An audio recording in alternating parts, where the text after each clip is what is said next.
The world talks about lack of opportunities for women.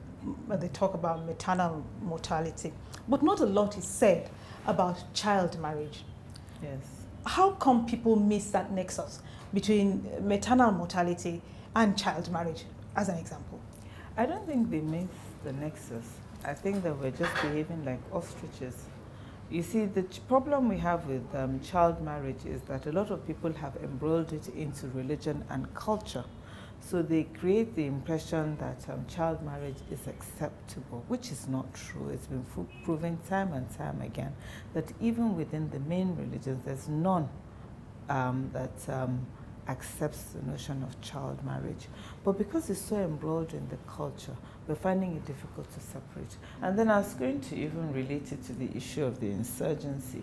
So you have a situation where when young children are giving birth to children, what then happens? You know, then you don't have the same kind of home conditions, ideal home conditions, where these children are actually well looked after. So you have so many children that are now out there on the streets who really are sort of having to look after themselves. So that's what you call, that's a huge army for the insurgents to recruit from. So these children are not going to school because their mothers are children, you know. They're not, and because they're not going to school, they're not even making discerning choices. So the problem goes beyond just maternal and infant mortality. It's actually creating a huge social problem for us that we're not thinking about. Clearly, early marriage robs children of opportunities. What about girls who have already been married off? Are they a lost generation? I don't think so. We are trying to see ways in which we can create opportunities for so many women like that. I think to get married, there's nothing wrong in that. I think what is important is let us not prevent them from having opportunities to develop themselves and continue to develop themselves, and also to be financially independent, or should I say economically independent. That's what's important. What about the men who marry them young? Can they be taught not to? I'm sure they can be, and that's the reason why we're trying to speak to community leaders. That's the reason why we're trying to speak to the clerics, people who have influence over them, so that, you know, it's all about conditioning, it's all about changing attitudes, it's all about changing culture, and that's what we're working on. Yes, they can be, so, you know.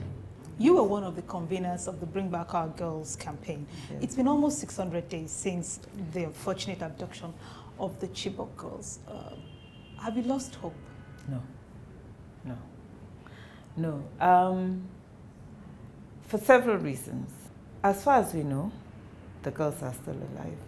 We may not know where they are, but as far as we know, that they're still alive. And if you want to, so in that respect, I'm confident.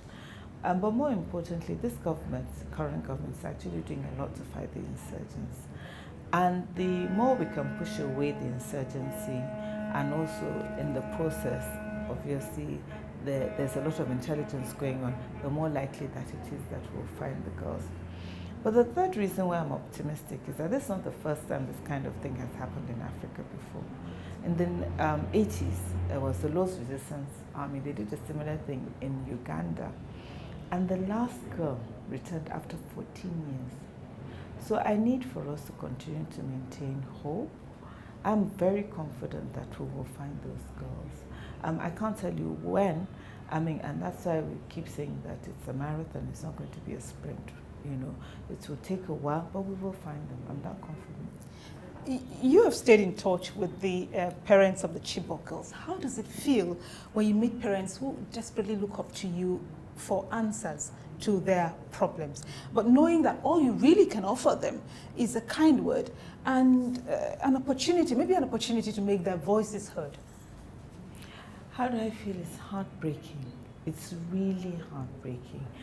If you've interacted with them, then you really begin to understand. And you know, we're all mothers. I just cannot imagine. In fact, a finger off my child you can't touch, let alone my imagining that my child just disappears one day and I don't know where to find that child, I don't know what to do. So it's really heartbreaking, and a lot of them are in a lot of pain. We've come across mothers who've said, this cloth that I'm wearing the day my daughter was kidnapped is the same cloth I'm going to wear until she's found. You need to understand that.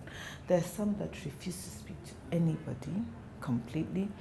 And then there are some that, feel as if quite a few have died. I hope we've lost about 18 parents now since the girls were abducted.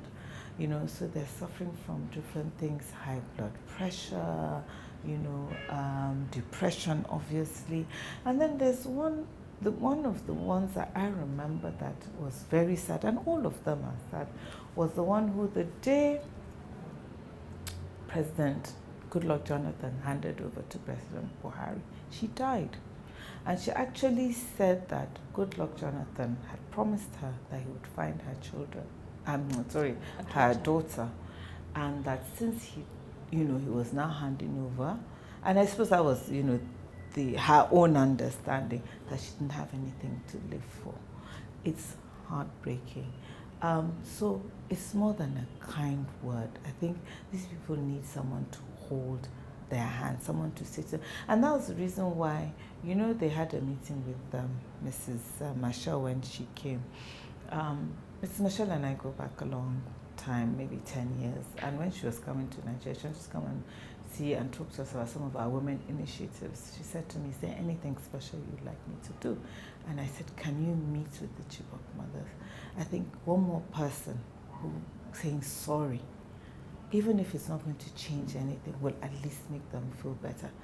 What I think we need to do is be able to acknowledge the fact that they have a right to feel this much pain, that since, that they're not able to find their daughters. Yes. We have to take a break now. We ask that you please join us again.